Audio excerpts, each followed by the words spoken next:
Hello my future doctors. तो कैसे हो आप? तो वही हमेशा की तरह मस्त होंगे, स्वस्थ होंगे और पढ़ाई में व्यस्त होंगे। तो मैं चंचल कुलदीप आपका स्वागत करता हूँ इस खूबसूरत से आप ही के प्लेटफॉर्म पर जिसका नाम है ईसीआई नीट। और जैसे मैंने आपके साथ प्रॉमिस किया था कि कल प्रॉमिस किया था कि आज से हम 11th और 12th के सेपरेट बैच स्टार्ट करने जा रहे हैं, जहां पर आपको रेगुलर क्लासेस आपको मिलेगी। और मैंने आपको ये भी बताया था कि 11th में हम पहले कौन सा चैप्टर स्टार्ट करेंगे, लोकोमोशन एंड मूवमेंट। तो ये रेगुलर क्लासेस रहेगी, आपको रेगुलर इन क्लासेस को देखना है, प्रॉपर नोट तैयार कर रहे हैं, प्रॉपर एनसीईआरटी की रीडिंग लगानी है। और आपके जो फ्रेंड जो 11th में 12th में नीट की प्रिपरेशन कर रहे हैं, तो आप इस वीडियोज को, इस चैनल को उनके साथ शेयर कीजिए, जिससे कि वो भी एक अच्छी मतलब पूरे चैप्टर को अच्छी तरह से पढ़ सके, पूरी एनसीईआरटी को अच्छी तरह से समझ सके। ठीक है, तो जैसे पहला चैप्टर लोकोमोशन एंड मूवमेंट, मैंने पहले लिख रखा है कि नीट में आज से कितने क्वेश्चन आते हैं, 2 से लेकर के 3 क्वेश्चन आते हैं। लोकोमोशन एंड जो मूवमेंट वाला जो चैप्टर, जिसको हिंदी में गमन एवं संचरण बोला जाता है, 11th एनसीईआरटी का 20वां अध्याय है। ये 11th एनसीईआरटी का 20वां अध्याय है। ह्यूमन फिजियोलॉजी के अंदर ये चैप्टर इंक्लूड है। तो इसमें एक्चुअल में हमको पढ़ना क्या है? इसमें हमको एक तो पढ़ना है muscular system and skeleton system. 2 system इसके अंदर इंक्लूड है ह्यूमन फिजियोलॉजी के, एक तो muscular system and skeleton system. अब ये दोनों एक साथ क्यों पढ़ रहे हैं? इन दोनों को एक साथ पढ़ने का पर्पज ये है कि मस्कुलर सिस्टम और ये जो स्केलेटन सिस्टम है, वो दोनों ही क्या परफॉर्म करवाते हैं, लोकोमोशन एंड मूवमेंट। इसलिए इन दोनों को एक साथ पढ़ा जाता है। आई कि नहीं बात समझ में? तो यहां पर आपके सामने 2 टर्म आ रहे हैं। एक टर्म तो आ रहा है लोकोमोशन, और एक टर्म आ रहा है मूवमेंट। तो लोकोमोशन तो किसको बोला जाता है? देखिए एक मिनट आप, कि जब मैं यहां पर खड़ा हूं, जब मैं बोल रहा हूं तो मेरे ये लिप्स क्या कर रहे, मूव कर रहे हैं कि नहीं? जब मैं आपको समझाने के लिए ऐसे इशारे करता हूं, तब मेरे जो ये हैंड है वो मूव करते हैं कि नहीं? जब मैं मतलब मेरा जो डाइजेस्टिव सिस्टम, जब उसके अंदर डाइजेशन हो रहा होगा, तब एलिमेंट्री कैनाल के अंदर ये पेरिस्टालसिस मूवमेंट होता है कि नहीं? लेकिन जब मैं ये सब कर रहा हूं, मेरे जब लिप्स मूव कर रहे हैं, समझाने के लिए आपको इशारे कर रहा हूं, तब क्या मेरी लोकेशन चेंज हो रही है? क्या लोकेशन चेंज नहीं हो रही? मतलब मेरी बॉडी के अंदर ओनली क्या हो रहा है, मूवमेंट हो रहा है। तो मूवमेंट का मतलब क्या है कि इसमें लोकेशन क्या रहेगी, लोकेशन या पैलेस बोल सकते हो आप। पैलेस क्या रहेगा, फिक्स। किसका? अरे जिसमें हो रहा है उसका। और लोकोमोशन किसको बोला जाएगा? लोकोमोशन देखो, जब मैं चल रहा हूं, जब आप चलते हो, जब आप कोई भी काम करते हो जिसमें आपकी लोकेशन चेंज हो रही है, तो उसको क्या बोला जाता है? उसको लोकोमोशन बोला जाता है। तो लोकोमोशन में क्या होगी, प्लेस फिक्स नहीं होता, प्लेस क्या हो जाता है, चेंज हो जाता है। प्लेस क्या हो जाता है, चेंज हो जाता है, प्लेस चेंज हो जाता है। ठीक है, अब जैसे कि मैं आपको एग्जांपल दूं मैं, जैसे कि वॉकिंग चलना, रनिंग दौड़ना, क्लिंबिंग चढ़ना, और फ्लाइंग उड़ना, और स्विमिंग। वॉकिंग बोले तो हिंदी में चलना। हिंदी वाले विद्यार्थी नाराज ना हो कि हिंदी में नहीं पढ़ाया जा रहा है, ये हिंदी और इंग्लिश दोनों में पढ़ाया जा रहा है। दोनों को कंफर्टेबल इसमें महसूस होगा। आप वीडियो को छोड़कर बीच में मत चले जाना कि इंग्लिश वालों के लिए, और जिन्होंने हिंदी टर्म लिखा हुआ देख लिया तो वो सोच रहे कि ये हिंदी वालों के लिए। दोनों में पढ़ाया जाएगा। एनसीईआरटी के सभी टर्म हिंदी और इंग्लिश दोनों में क्या करवाए जाएंगे, आपको क्लियर करवाए जाएंगे। रनिंग मतलब दौड़ना, क्लिंबिंग मतलब चढ़ना, और फ्लाइंग बोले तो उड़ना, फ्लाइंग बोले तो उड़ना। और स्विमिंग तो आप जानते ही हो, तैरना। तो देखो, जब आप चलते हो तो आपकी जगह, लोकेशन, पैलेस चेंज होता है कि नहीं? दौड़ते हो तब भी आपकी जगह चेंज होती है। क्लाइंबिंग जब आप चढ़ते हो तब भी आपका लोकेशन या आपकी जो पैलेस वो चेंज होगा।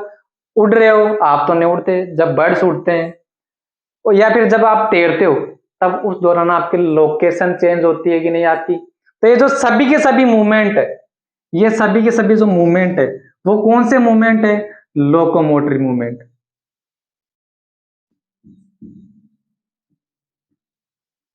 Locomotory movement. अब ये क्या चीज है? ये क्या चीज आगे बीच में? लोकोमोटरी मूवमेंट क्या है? देखिए कि जब मैं चलूंगा तो मेरी बॉडी के अंदर मूवमेंट होगा कि नहीं होगा? मूवमेंट होगा कि नहीं होगा? तो जब लोकोमोशन होगा तब साथ साथ में मूवमेंट भी तो होगा। आई की नहीं बात समझ में? मूवमेंट भी होगा। तो एक एनसीईआरटी की एक लाइन है, एनसीईआरटी की एक लाइन है जो मैं नोट लिख करके यहां पर लिखवा देता हूं कि all movement are locomotion, all movement are locomotion, कि ऑल मूवमेंट जो है वो locomotion, all movement are locomotion. एक लाइन तो ये, और एक लाइन ये है कि all locomotion are movement, all locomotion are move, all movement are locomotion, all movement are locomotion.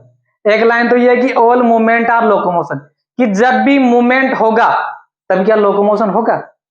देखिए जब मैं बोल रहा हूं तो मेरी जो लिप्स है वो मूव कर रहे हैं, तो लोकोमोशन हुआ?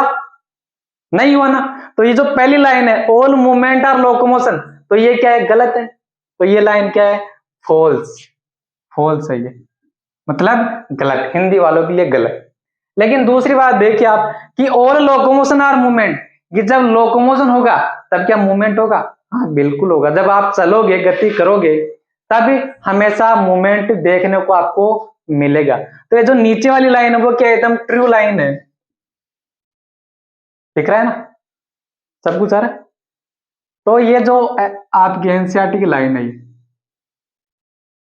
एनसीईआरटी की लाइन, तो आप एक बार फिर से आपको इस चीज को समझिए कि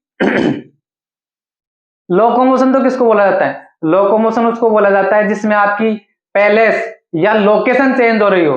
और मूवमेंट किसको बोला जाएगा?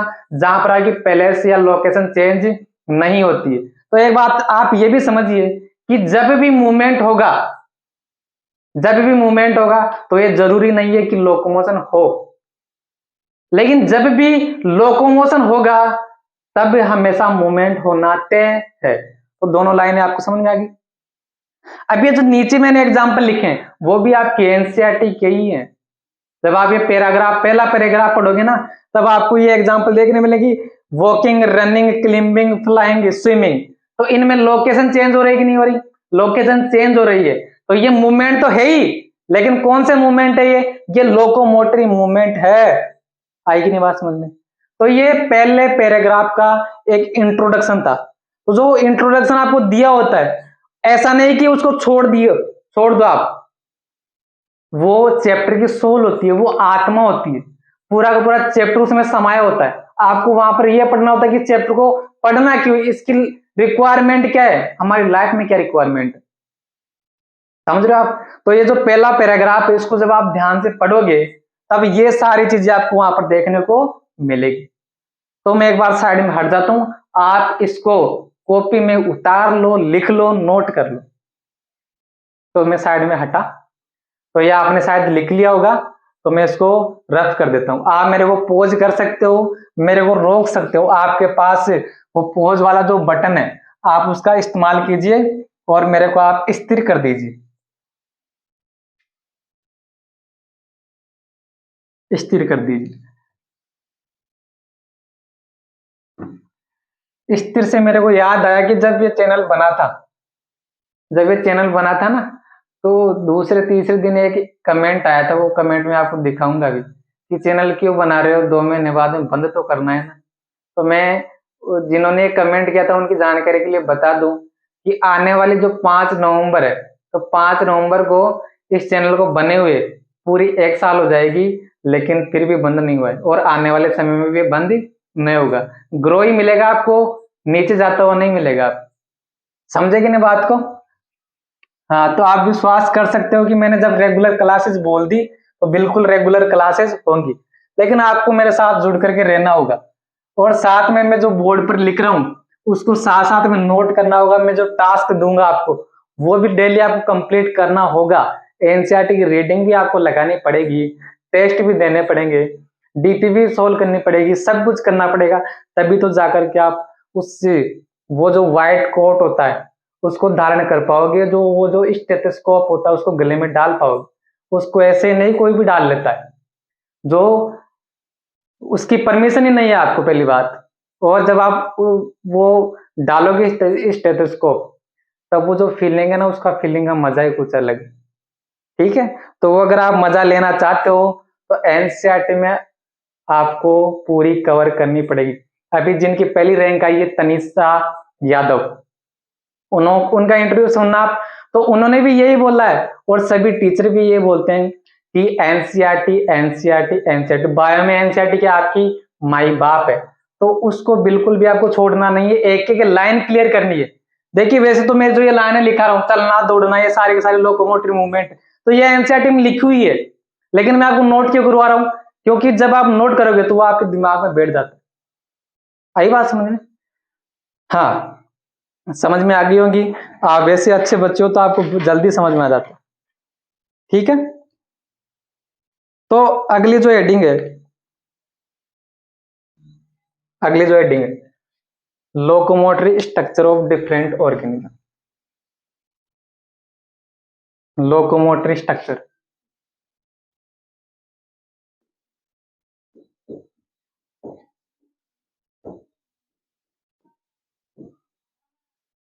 ऑफ डिफरेंट, दिख नहीं रहा? अच्छा, टेढ़ा जा रहा है क्या? नहीं, वो उसमें तो कोई दिक्कत नहीं है, सब समझते हैं उसको।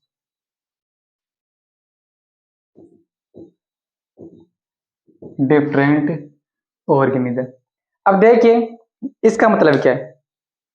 जैसे हम जब चलते हैं, लोकोमोशन करते हैं, तो किसकी सहायता से करते हैं? अपने पैरों की सहायता से, टांगों की सहायता से, लेग्स की सहायता से।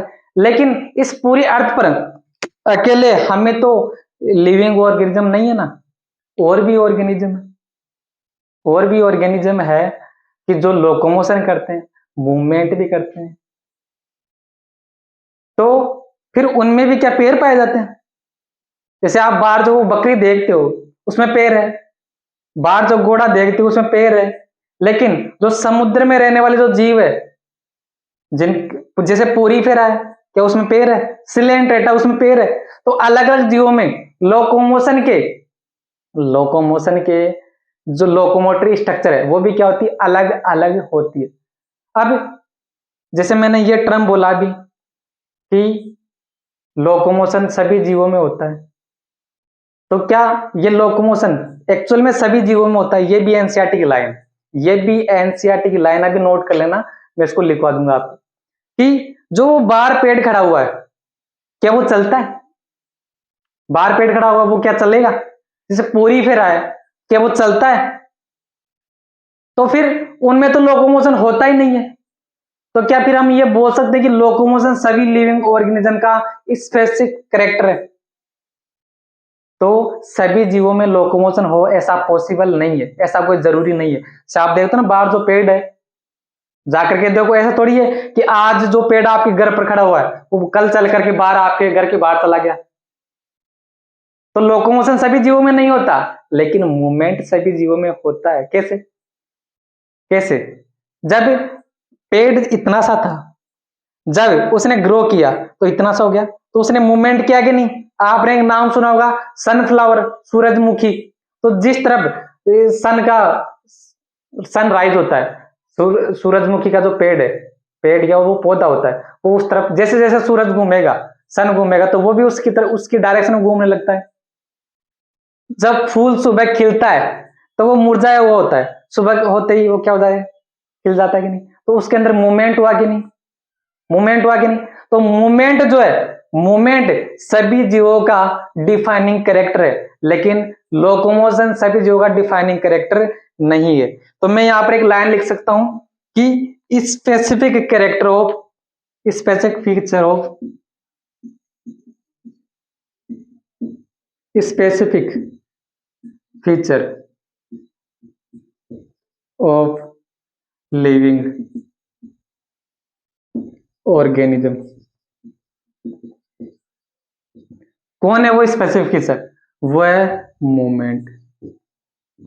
मूवमेंट, मूवमेंट जो है उसको हम लिविंग ऑर्गेनिज्म का स्पेसिफिक फीचर मान सकते हैं, जबकि जो लोकोमोशन है वो लिविंग ऑर्गेनिज्म का स्पेसिफिक फीचर नहीं है। क्यों? क्योंकि सभी जीवों में लोकोमोशन नहीं पाया जाता, लेकिन सभी जीवों में मूवमेंट पाया जाता है। चाहे पेड़ हो, चाहे कवक हो, चाहे प्रोटिस्टा हो, चाहे एनिमल हो, चाहे प्लांट हो, कुछ भी हो, सब में मूवमेंट देखने को आपको मिलेगा। मन से नहीं फेंक रहा हूँ, ये एनसीईआरटी की लाइन, और ये जब आएगी ना एग्जाम में तब आप इसको सही करके आओगे, अगर आपने लेक्चर देखा होगा, मेरे को अच्छी तरह से सुना होगा। समझ रहे हो? तो नोट कर लो इसको। फिर हम जो डिफरेंट डिफरेंट लोकोमोटरी स्ट्रक्चर है वो मैं आपको समझाता हूँ कि वो डिफरेंट डिफरेंट लोकोमोटरी स्ट्रक्चर वो क्या है। तो लिख लिया, वही मेरे को पॉज किया, बीच में जो पॉज वाला बटन है उसको दबाइए, आप मेरे को पॉज कीजिए।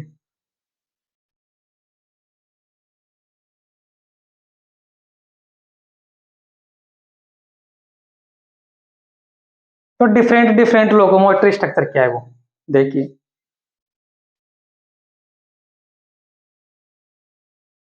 जैसे पहला एग्जांपल एनसीईआरटी में दे रखा है, अमीबा, नाम तो सुना होगा, पहली दूसरी क्लास से, तीसरी क्लास से, चौथी क्लास से, पांचवी क्लास से इसका नाम सुनते आ रहे होंगे आप। बधाई, अजीबोगरीब प्राणी है जो किसी भी शेप में परिवर्तित हो जाता है, अमीबा। तो अमीबा की कोई शेप डिफाइंड नहीं होती, ठीक है। तो अमीबा जो है, अमीबा जो है उसमें क्या पाया जाता है, अमीबा में स्यूडोपोडिया, क्या पाया जाता है, स्यूडोपोडिया। स्यूडोपोडिया बोले तो फॉल्स फिट, फॉल्स फिट, या हिंदी में इसको बोला जाता है कूटपाद। कूटपाद मतलब ऐसी स्ट्रक्चर जो पेड़ की तरह दिखती है लेकिन वो पेड़ होते नहीं है। स्यूडो का मतलब ही क्या होता है, कूट, मतलब दिख रहा है लेकिन वैसा है नहीं। तो देखिए कैसे क्या है, जैसे मान लो कि ये अमीबा है, ये अमीबा है, अगर इसको लोकोमोशन करना है, गमन करना है, तब क्या ऐसे ऐसे इसमें ऐसे टांगों की तरह ऐसी संरचना का निर्माण हो जाता है। मतलब जिस तरफ इसको गमन करना है, मतलब जिस तरफ इसको लोकोमोशन करना है, तो उस तरफ ऐसे टांगों की तरह, मतलब हमारे अंदर जैसे पैर होता है ना उसकी तरह ऐसे स्ट्रक्चर बनेगी, और उसके साथ ऐसे क्या करेगा, ये आगे लोकोमोशन करेगा, ठीक है। तो ये कौन है, ये भाई साहब कौन है, ये अमीबा भाई साहब, अमीबा। अमीबा किसके अंदर आता है, प्रोटिस्टा के अंदर आता है। प्रोटिस्टा, प्रोटिस्टा किंगडम के अंतर्गत इसको शामिल किया गया है। प्रोटिस्टा किंगडम के अंतर्गत इसको शामिल किया गया है किसको, अमीबा। हाँ, तो अमीबा के अंदर क्या पाया जाता है, स्यूडोपोडिया, जिसको फॉल्स फिट बोला जाता है, हिंदी में बोले तो कूटपाद बोला जाता है। तो ये क्या करता है, ये इसकी लोकोमोशन, लोकोमोशन में तो हेल्प करता ही है, एंड फूड कैप्चरिंग, भोजन को पकड़ने के अंदर भी क्या करता है, इसकी सहायता करता है। कौन, अमीबा, ये अमीबा। और ये जो अमीबा है इसके जो स्यूडोपोडिया आपको जो दिखाई दे रहे हैं उसके अंदर क्या पाए जाते हैं, ऐसे माइक्रोफिलामेंट पाए जाते हैं। क्या पाए जाते हैं, माइक्रोफिलामेंट। तो ये क्या है, माइक्रोफिलामेंट, माइक्रोफिलामेंट जो क्या बना रहे हैं इसका, साइटोस्केलेटन, साइटोस्केलेटन का निर्माण कर रहे हैं। तो ये किसकी बात हुई, अमीबा की। अमीबा में क्या पाया जाएगा, स्यूडोपोडिया, जो उसकी लोकोमोशन में तो सहायता करता ही है, साथ में फूड कैप्चरिंग, भोजन को पकड़ने में भी उसकी क्या करता है, सहायता करता है। फिर वही बात क्या, फिर वही एक एनसीईआरटी की लाइन, एनसीईआरटी की लाइन जिसका मतलब आपको पता होना चाहिए, एक एक एनसीईआरटी की लाइन का मतलब आपको पता होना चाहिए क्या, कि जो अमीबा है,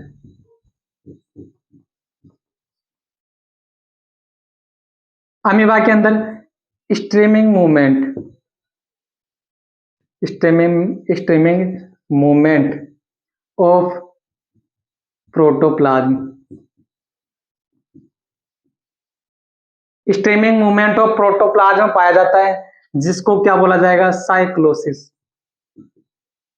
साइक्लोसिस बोला जाएगा। तो ये क्या चीज आ गई, ये चीज आ गई, जैसे मान लो कि ये कोई अमीबा है या उसकी जो सेल है, उसके अंदर ये जो कंटेंट कुछ भी पड़ा हुआ है मान लो, तो ये अंदर ही अंदर से क्या, इसका जो प्रोटोप्लाज्म है वो अंदर ही अंदर क्या होता रहता है, रोटेट होता रहता है, जिसको क्या बोला जाता है, साइक्लोसिस या स्ट्रीमिंग मूवमेंट बोला जाता है। तो ये जो प्रोटोप्लाज्म है उसका अंदर ही अंदर घूर्णन क्या कहलाता है, साइक्लोसिस या स्ट्रीमिंग मूवमेंट कहलाता है। अब ये एनसीईआरटी ने यहां पर ऐसे लिख दिया कि अमीबा के अंदर स्ट्रीमिंग मूवमेंट ऑफ प्रोटोप्लाज्म पाया जाता है, जिसको साइक्लोसिस बोला जाता है। लेकिन ये लाइन अगर एनसीईआरटी में इस तरह से लिखी होती कि ये यूकैरियोट्स में स्ट्रीमिंग मूवमेंट ऑफ प्रोटोप्लाज्म पाया जाता है, जिसको साइक्लोसिस बोला जाता है, तो वो और भी अच्छा होता। क्यों? क्योंकि अमीबा भी तो एक यूकैरियोट ही तो है, यूकैरियोट ही तो है। तो सभी यूकैरियोट्स में ये स्ट्रीमिंग मूवमेंट पाया जाता है, अमीबा इसमें कोई खास नहीं है, अलग से कोई स्पेशल नहीं है। तो आप अमीबा की जगह पर यहां पर इसको यूकैरियोट्स भी लिख सकते हो, यूकैरियोट्स भी आप इसको लिख सकते हो। ठीक है, अगर ऑप्शन में ऐसे आया, अगर नीट में सवाल आया, 4 ऑप्शन दे रखे हैं, तो ऑप्शन में सिर्फ ऐसे आया कि सिर्फ अमीबा में साइक्लोसिस गति पाई जाती है, तो ये क्या हो जाएगा, बिल्कुल गलत, क्योंकि सभी यूकैरियोट्स में साइक्लोसिस पाया जाता है। और अमीबा भी तो एक यूकैरियोट ही तो है, यूनिसेलुलर यूकैरियोट। अमीबा क्या है, प्रोटिस्टा, और प्रोटिस्टा कौन होते हैं, यूनिसेलुलर यूकैरियोट्स होते हैं। समझ गए बात को? तो आप इसको नोट कर लो, ये एनसीईआरटी में सब कुछ मेंशन कर रखा है, तो आप इसको नोट करो, मैं साइड में हट गया।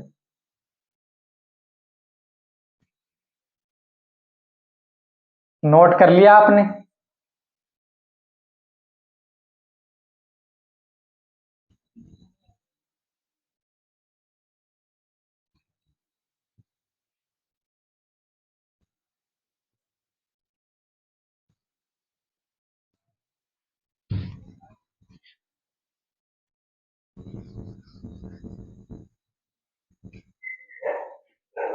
हाँ, तो दूसरा जो एग्जाम्पल है,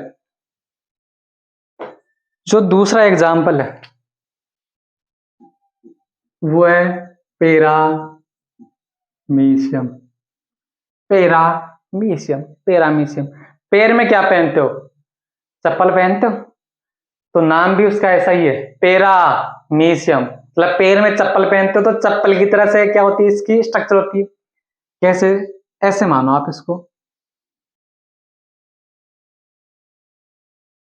ये क्या है भाई, पेरामीशियम है ये, पेरामीशियम। इसके चारों तरफ क्या पाई जाती है, ऐसे छोटी छोटी संरचना पाई जाती है, जिसको क्या बोला जाता है, सीलिया, सीलिया, सीलिया। तो ये सीलिया क्या करेगा, मान लो कि कोई बाहर से फूड कंटेंट पड़ा हुआ है, तो उसको ऐसे खींच करके इसकी ऐसे बॉडी के अंदर मूव करवा देता है, और साथ में इसकी लोकोमोशन में, इसकी गतियों भी क्या करते हैं, सहायता करते हैं। जो पेरामीशियम में क्या पाई जाएगी, सीलिया प्रेजेंट होते हैं, और ये जो सीलिया वो क्या करेंगे, एक तो लोकोमोशन में, एंड वही बात जैसे वहां पर था फूड कैप्चर, कैप्चर में क्या करते हैं, सहायता। ठीक है, तो पैरामीशियम में क्या पाया जाएगा, सीलिया पाए जाते हैं, और ये क्या करेंगे, एक तो लोकोमोशन में सहायता करवाएंगे और साथ में इसके फूड कैप्चरिंग में भी सहायता करवाएंगे। अब जो तीसरा एग्जाम्पल है वो है हाइड्रा। तीसरा एग्जाम्पल क्या है, हाइड्रा। और आपको पता होगा कि हाइड्रा जो है वो क्या है, सिलेंट्रेटा है, तो हाइड्रा क्या है? Coelenterata, Coelenterata. अब ये सीलेंट्रेटा, पोरीफेरा, ये सब क्या है? ये एनिमल किंगडम में 11 फाइलम है। एनिमल किंगडम को 11 भाग में डिवाइड किया गया है, उसी में से क्या है? सीलेंट्रेटा। और सीलेंट्रेटा का एक मेंबर है, इसको बोला जाता है हाइड्रा, हाइड्रा, हाइड्रा। तो हाइड्रा देखो कैसे होते हैं, तो ये भाई हाइड्रा, हाइड्रा, ये हाइड्रा है। और ये हाइड्रा में जो आप ये देख रहे हो, ये जो स्ट्रक्चर देख रहे हो, ये क्या है? टेंटेकल्स। टेंटेकल्स हिंदी में बोले तो स्पर्शक। कौन सा शक? स्पर्शक। और इसके अंदर ये देखो क्या है? एलिमेंट्री कैनाल है। वेल डेवलप एलिमेंट्री कैनाल नहीं है, लेकिन आप इसको एक रफ डायग्राम से आप समझते हो, ये क्या इसका माउथ है, ठीक है। तो ये जो इसके टेंटेकल्स है, टेंटेकल्स है, वो क्या करते हैं? ऐसे फूड को कैप्चर करने में, और साथ में ये से जब लोकोमोशन करेगा तब क्या हो जाता है? ऐसे उल्टा हो जाएगा और ऐसे रनिंग करने लगता है, लोकोमोशन करने लगता है। तो हाइड्रा के अंदर क्या पाए जाते हैं? टेंटेकल्स। हाइड्रा में क्या पाए जाएंगे? टेंटेकल्स, जो क्या करते हैं? इसके लोकोमोशन में and food capturing, food capturing में क्या करते हैं? सहायता करते हैं, ठीक है। तो ये 3 एग्जाम्पल हो गए, तो आप इसको नोट कर लो। तो साइड में हट जाता हूं मैं, तो ये लिख लो इसको आप, ठीक है। तो रब कर दे।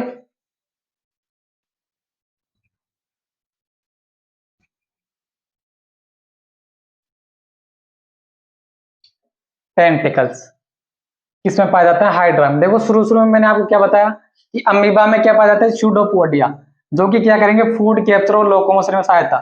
उसके बाद में क्या बताया? पेरामीशियम, पेरामीशियम में क्या पाए जाएंगे? सीलिया पाए जाएंगे।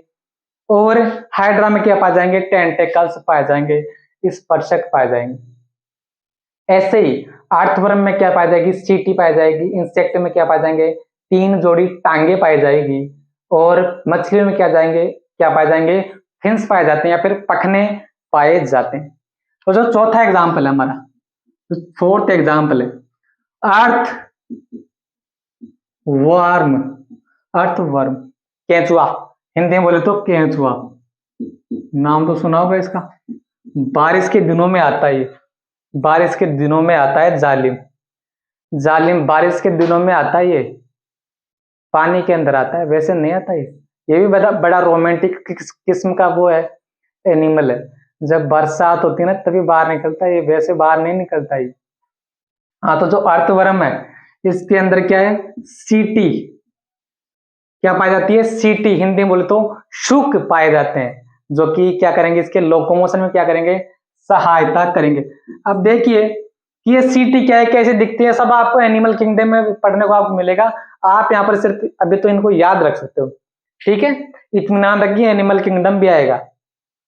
इसके बाद इंसेक्ट, इंसेक्ट कौन होते हैं? कीड़े मकोड़े, जो किस में आते हैं? किस में आते हैं रे? बताना जरा। ये जो इंसेक्ट है वो किसके अंदर आते हैं? एनिमल किंगडम में ही आपको ये पढ़ने मिलेगा। ये जो ऑर्थोपोडा फाइलम है उसके अंदर किसको शामिल किया गया है? इंसेक्ट को शामिल किया गया है। तो इसमें क्या आते हैं? 3 पेयर लेग, 3 जोड़ी टांगे पाई जाती है। 3 जोड़ी क्या पाई जाती है? टांगे पाई जाती है। और जो आगे फिशेज, फिशेज में क्या पाई जाती है? फिन्स आपको देखने मिलेगा। फिन्स को हिंदी में बोले जाते तो पखने, पखने भी क्या करेंगे? इसके लोकोमोशन में सहायता करेंगे। अब फिन्स के बाद में देखिए आप, फिन्स के बाद में कौन आएगा? एम्फीबिया, 7 नंबर पे एम्फीबिया। उसके बाद में रेप्टिलिया, रेप्टिलिया, रेप्टिलिया, रेप्टिलिया। और 9 नंबर पे एवीज, एवीज बोले तो बर्ड्स, चिड़िया, गोरैया। और 10 नंबर पे कौन आते हैं? हम धरती के सबसे डेवलपिंग एनिमल, डेवलपिंग नहीं, डेवलप्ड एनिमल। एम्फीबिया में क्या पाई जाती है? Fore limb and hind limb. अग्रपाद व पश्चपाद किस में पाए जाते हैं? एम्फीबिया के अंदर पाए जाते हैं। और रेप्टिलिया के अंदर कोई लोकोमोटरी स्ट्रक्चर नहीं पाई जाती है। क्या करता है? रेंगता है। क्या करता है? ये रेंगता है। एवीज या बर्ड्स में, एवीज या बर्ड्स में जो हाइंड लिम्ब है वो तो चलने में सहायता करते हैं, लेकिन जो फोर लिम्ब है वो किस में कन्वर्ट हो गए? पंखों में कन्वर्ट हो गए, जो इनकी उड़ने में सहायता करेंगे। तो हाइंड लिम्ब। और क्या होती है इसमें? फोर लिम्ब, जिनको बोला जाता है पंख भी बोल सकते हो आप। तो ये तो चलने में सहायता करेंगे और ये उड़ने में। ठीक है, चलने में और उड़ने में सहायता करते हैं। और मैमल्स के अंदर आपको पता ही है क्या पाए जाते हैं? लिम्स पाए जाते हैं, हाथ और पैर, जो क्या करते हैं? इसकी मुद्रा चेंज करने में, मतलब जैसे चल रहा हूं, मूवमेंट हो रहा है, तो मेरा पोस्चर चेंज हो रहा है कि नहीं? तो पोस्ट एनसीईआरटी में लिख रखा है कि मैमल्स में जो लिम्स है वो पोस्चर चेंज करने में, लोकोमोशन में क्या करते हैं? सहायता करते हैं। तो ये क्या था? ऑल आर लोकोमोटरी स्ट्रक्चर, अलग अलग जीवों में पाई जाने वाली अलग अलग लोकोमोटरी स्ट्रक्चर थी। तो आई होप आपको ये लेक्चर समझ में आया होगा, आपने इसको एंजॉय भी किया होगा। तो ऐसे ही हमारे साथ में जुड़े रहे। और देखिए अभी जो नीट की एग्जाम लगी, जिनका नीट में सिलेक्शन हो गया उनको मेरी तरफ से कॉन्ग्रेचुलेशन। और जिनका नहीं हुआ है तो आप बिल्कुल भी मायूस ना हो। क्यों? आप इसको एक गोल्डन अपॉर्चुनिटी मान करके चलिए। आप इसे सोचिए कि अगर मेरे इस बार नंबर कम आए तो अगली बार अच्छे नंबर लेकर के आऊंगा, तो मैं अगली बार एसएमएस एम्स ऐसी कॉलेजों में मैं जाऊं। तो आप बिल्कुल भी मायूस ना हो। वही 7-8 महीने की बात है, उसके बाद आपको वही आपका व्हाइट कोट इंतजार कर रहा है, स्टेथोस्कोप आपका इंतजार कर रहा है, वेट कर रहा है। ठीक है, तो हमारे साथ ऐसे जुड़े रहे, वीडियो को शेयर करें, चैनल को सब्सक्राइब करें। Thank you very much.